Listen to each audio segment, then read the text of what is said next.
आज के current affair की शुरुआत करते हैं इस कोटेशन के साथ।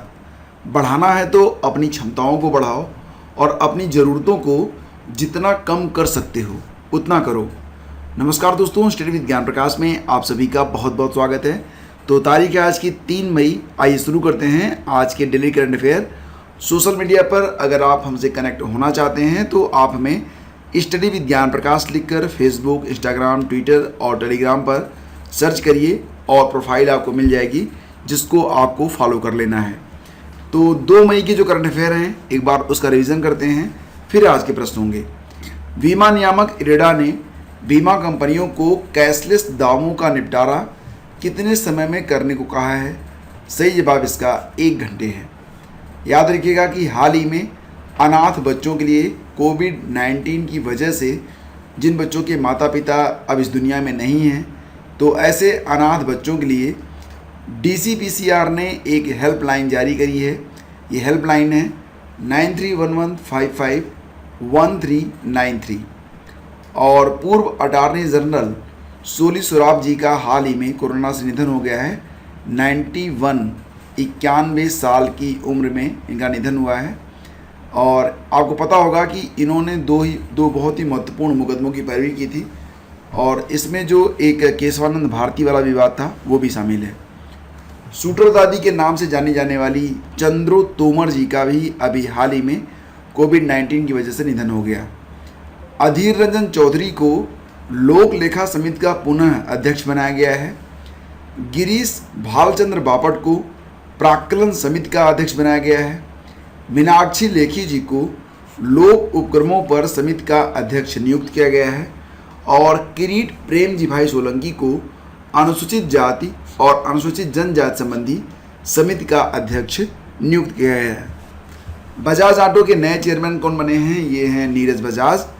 और आयुष्मान भारत दिवस ये प्रतिवर्ष होता है 30 अप्रैल को। रिलायंस फाउंडेशन किस शहर में 1000 बेड की कोविड देखभाल सुविधा केंद्र स्थापित करेगा? तो ये नगर है जामनगर, गुजरात। जापानी सरकार ने हाल ही में किसे ऑर्डर ऑफ राइजिंग सन से सम्मानित किया है? ये हैं एक जानी मानी जापानी टीचर श्यामला गणेश। किस देश में दुनिया का सबसे लंबा पैदल यात्री पुल का शुभारंभ किया गया है? तो ये पुल बनाया गया है कहाँ पर? पुर्तगाल में। इन प्रश्नों को अगर आप डिटेल में पढ़ना चाहते हैं तो आप 2 मई के करंट अफेयर का जो वीडियो है उसको एक बार ज़रूर देख लीजिएगा।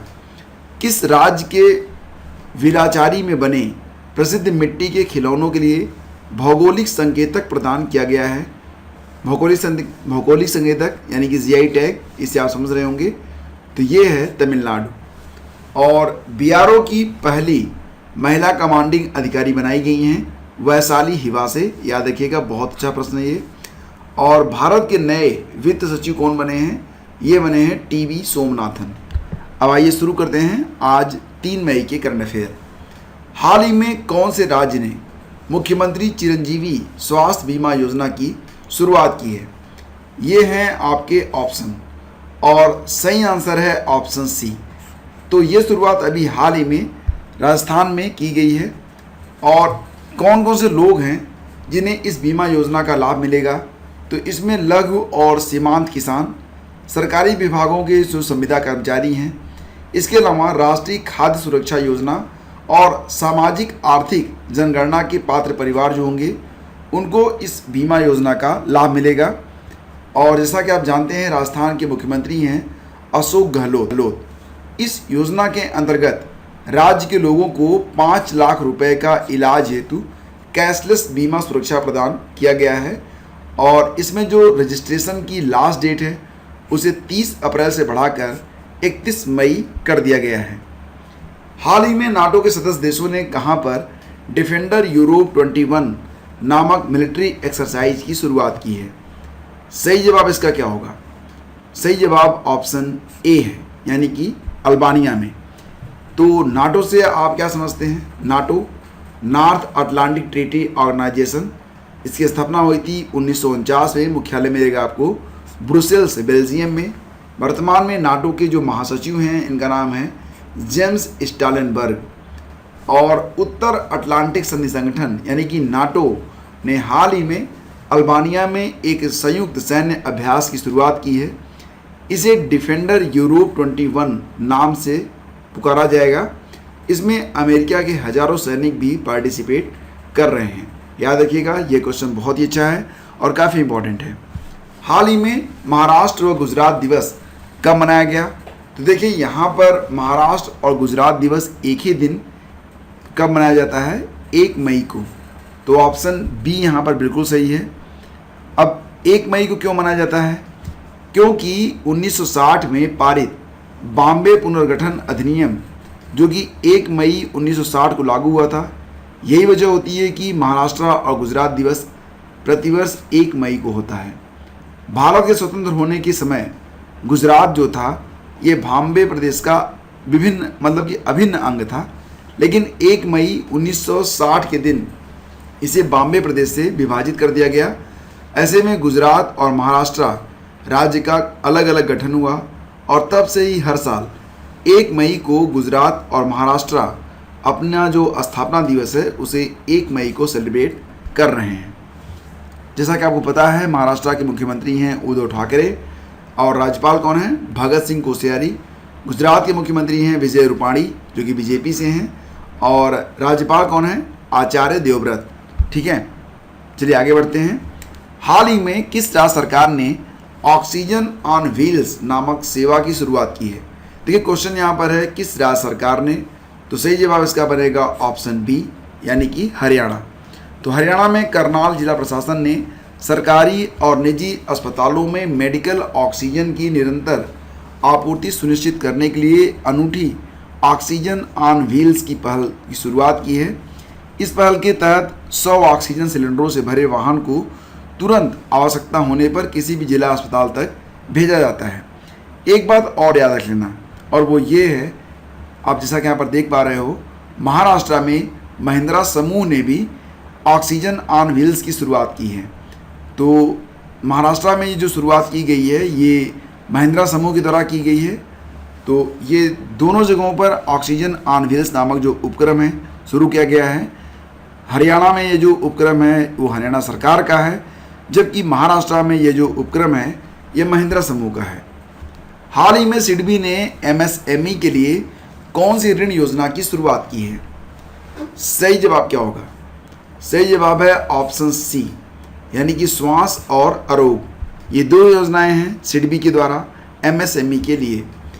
भारतीय लघु उद्योग विकास बैंक यानी कि सिडबी ने कोविड-19 महामारी के खिलाफ लड़ाई में आवश्यक वित्तीय सहायता के लिए श्वास और आरोग्य ऋण योजनाओं को शुरू किया है। ये जरूर याद रखना, बहुत ही अच्छा प्रश्न था। हाल ही में भारत और किस देश के बीच 2+2 डायलॉग की घोषणा की गई है? जैसा कि आप जानते हैं भारत और अमेरिका के बीच ऐसी एक वार्ता पहले से होती रही है, लेकिन अब एक ऐसी वार्ता की शुरुआत हो रही है भारत और रूस के बीच में। 2+2 ये नाम इसलिए दिया जाता है क्योंकि इसमें क्या होता है कि रक्षा मंत्री और विदेश मंत्री दोनों तरफ से जो होते हैं, रक्षा मंत्री और विदेश मंत्री, वो इसमें पार्टिसिपेट करते हैं। इसलिए इसको जो है 2+2 डायलॉग या 2+2 वार्ता के नाम से इसे जाना जाता है। रूस के राष्ट्रपति हैं व्लादिमीर पुतिन, प्रधानमंत्री हैं मिखाइल वी मिशुस्तिनी और वहाँ पर जो मुद्रा चलती है उसका नाम है रूबल, संसद का नाम है ड्यूमा। हाल ही में एक्सिस बैंक के एमडी और सीईओ कौन बनाए गए हैं? और ये हैं अमिताभ चौधरी जो कि एक्सिस बैंक के एमडी और सीईओ अभी हाल ही में नियुक्त किए गए हैं। इनका जो कार्यकाल होगा वो 1 जनवरी 2022 से स्टार्ट होगा। कितने साल के लिए? 3 साल के लिए। हाल ही में इंडियन बैंक ने प्रतिस्पर्धी बाजार दरों पर निर्बाध दूरसंचार सेवा प्रदान करने के लिए किसके साथ एक समझौता ज्ञापन पर हस्ताक्षर किया है?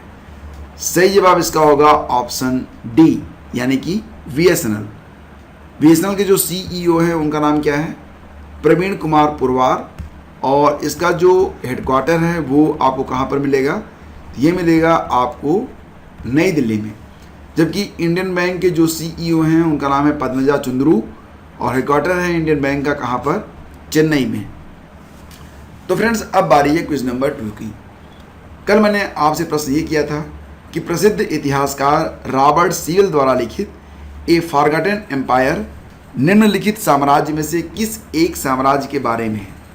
सही जवाब इसका है ऑप्शन सी, विजयनगर साम्राज्य।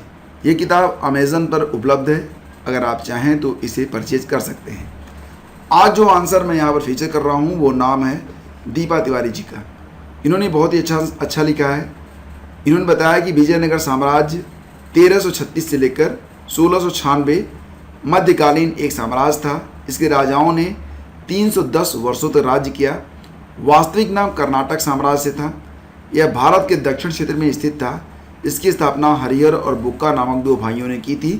पुर्तगाली इसे बिस्नागा राज्य के नाम से जानते थे। ये गोपालक समुदाय के सदस्य थे। और अब बारी है आज के प्रश्न की। बताइए कि ओ हिंदू, मुसलमान और सिख भाइयों, आओ डंडा फौज में शामिल होकर अंग्रेज बंदरों के खिलाफ बहादुरी से लड़ो। उपरोक्त डंडा फौज किस आंदोलन में चर्चा में रहा?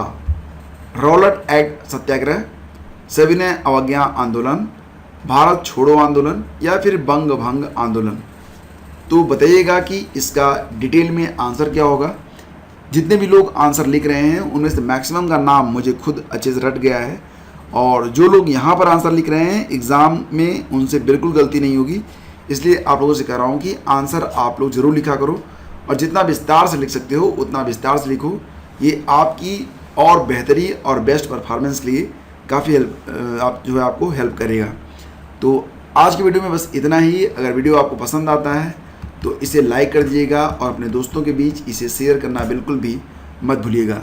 शीघ्र ही मिलेंगे एक नए वीडियो में, तब तक के लिए आज्ञा दीजिए। Thank you for watching study with ज्ञान प्रकाश।